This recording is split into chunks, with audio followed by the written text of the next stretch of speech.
Et pour ceux qui se demandent, le café que je bois là, c'est le café que je viens de vous présenter. Ouais, on est logique, on est cohérent dans cette vidéo. Bonjour à toutes et à tous, on se retrouve aujourd'hui pour une nouvelle vidéo. Aujourd'hui, on va parler de mes favoris. Donc à la fois mes favoris des derniers mois passés et ce que je sais va me suivre pendant tout le NaNoWriMo qui arrive là dans une semaine. Ça va se faire en plusieurs catégories et je vous embarque tout de suite avec moi parce que ça risque de durer un petit moment. Alors, vous le savez peut-être si vous avez vu ma vidéo sur mes chaînes préférées, mais j'aime bien tout ce qui est beauté, maquillage et tout, même si bon, je peux vivre sans, la preuve aujourd'hui je ne suis pas du tout maquillée. Mais voilà, ça fait partie des choses qui me plaisent bien, donc j'avais envie d'ajouter une catégorie beauté, mode sur cette vidéo. Petite acquisition de je ne sais plus quand. Voilà, c'est des petites bottines que j'ai pris il y a maintenant 3 semaines je crois et qui vont certainement suivre pendant tout l'été.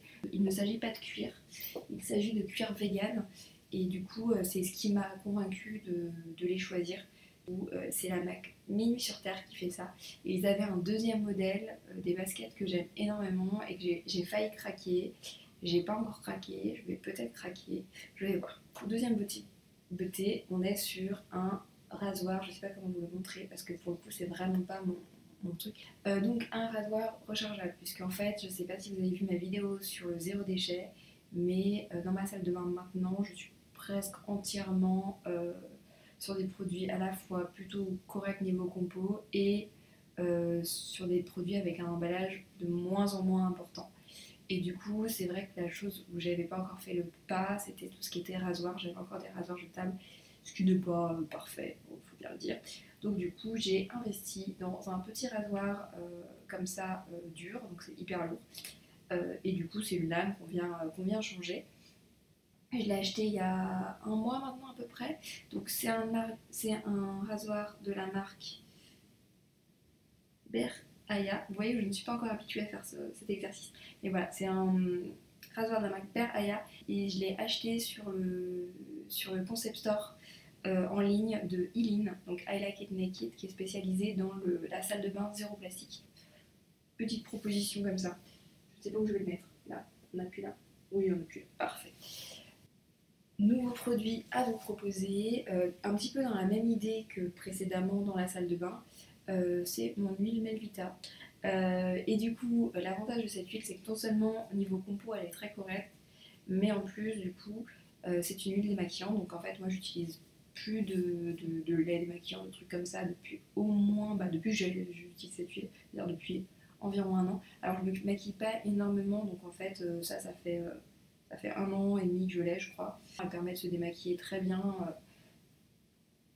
Le teint, le maquillage des yeux et tout ça. En gros, moi, ce que je fais, c'est que j'en mets 2-3 pompes dans la main, je frotte, je démaquille, je rince et je renettoie avec un savon derrière pour enlever l'excédent, le gras. Mais elle n'a pas un fini particulièrement gras sur la peau, donc ça donne pas l'impression que t'es tout visqueux à la sortie de la douche, enfin, du démaquillage. Donc, elle est plutôt agréable à utiliser.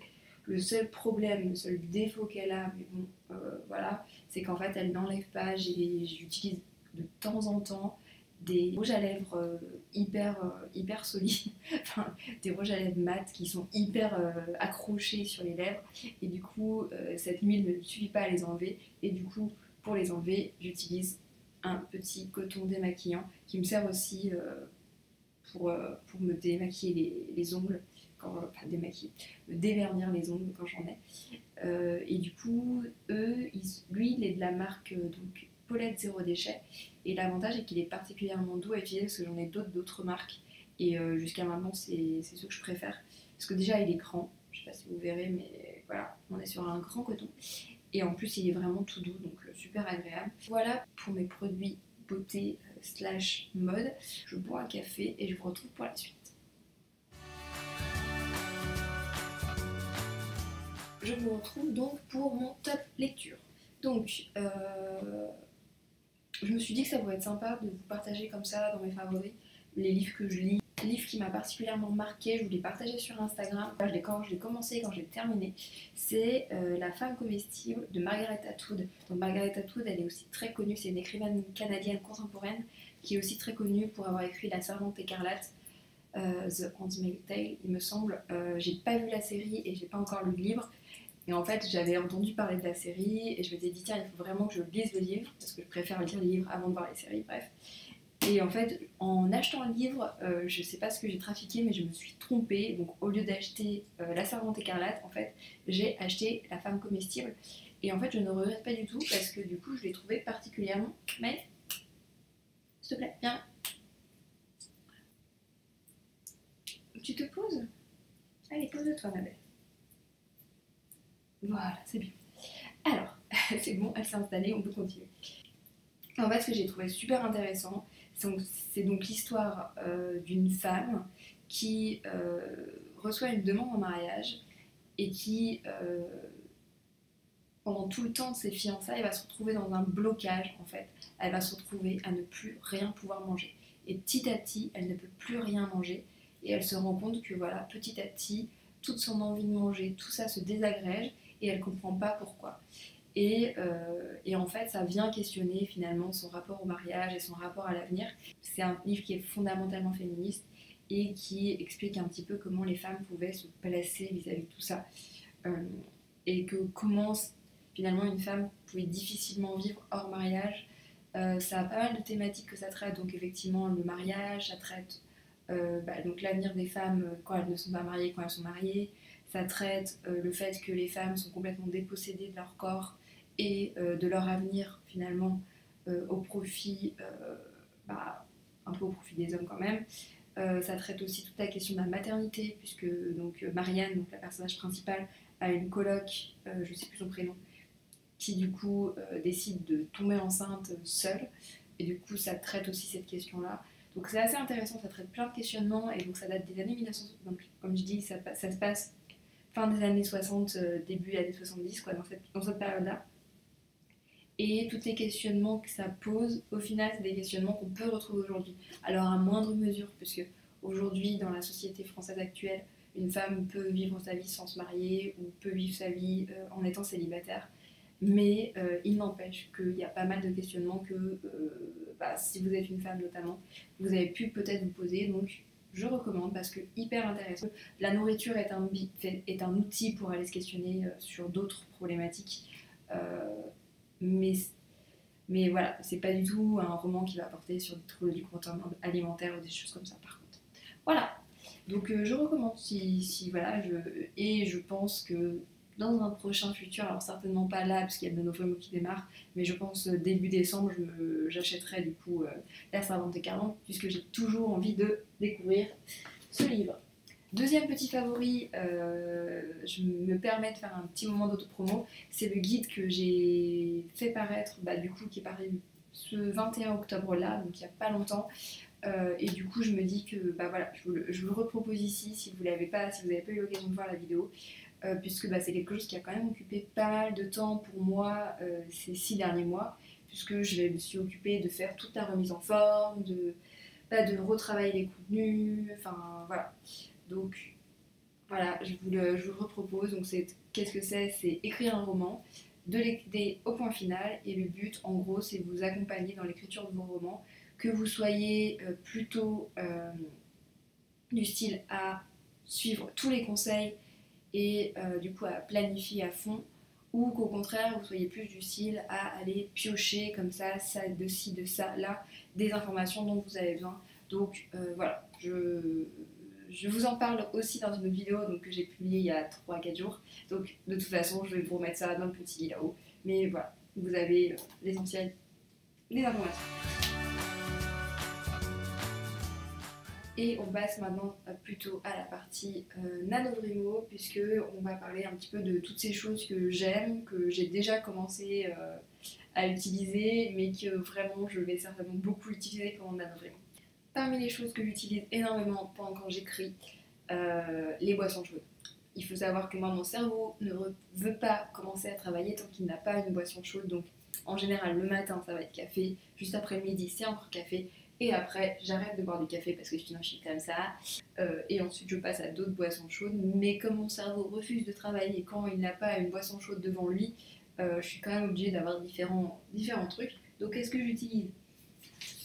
Hop, je vous montre carrément mon café, quoi. On est là.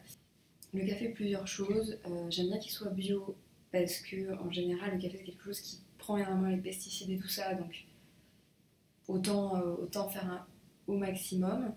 Euh, J'aime bien en général qu'il soit un peu fair trade et tout ça. Alors j'avoue ne pas être allée au fond des choses concernant ces lignes-là, mais c'est quelque chose qui me tient à cœur et j'essaye d'aller de plus en plus dans ce sens-là. Et j'aime bien qu'il soit quand même assez gros parce que j'en bois quand même pas mal. Donc là, en l'occurrence, c'est du 500 grammes et typiquement, c'est aussi celui que j'achète pour ma boîte. Puisqu'on est quand même assez nombreuses à se servir dessus, donc autant qu'il y en ait quand même une certaine quantité. Et surtout, j'aime bien aussi qu'il ne soit pas trop cher, parce que c'est toujours pareil, mais ça représente quand même un certain coût.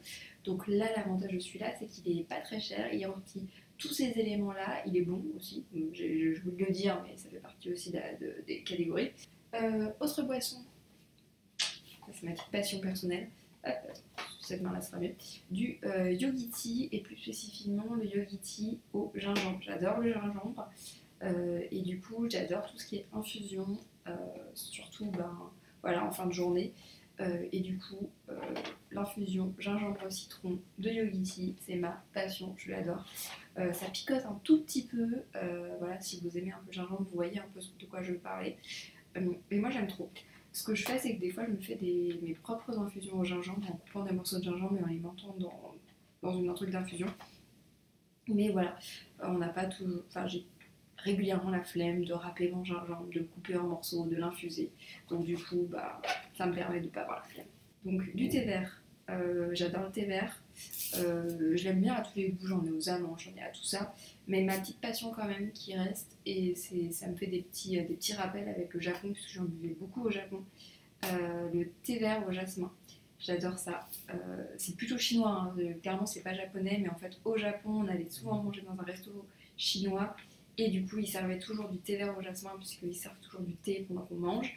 Et du coup à chaque fois que je bois du thé vert au jasmin, j'ai l'impression de repartir au Japon. Donc j'adore. Voilà. Au Japon c'est plus les thés comme le genmaicha et les trucs comme ça qui sont du Japon même. Et j'adore ça aussi. J'en ai un d'ailleurs je crois. Mais voilà, c'est plus gourmand, c'est plus épais. Le thé, le genmaicha et tout ça. Le thé au jasmin, c'est vraiment très léger et j'adore ça. Donc voilà.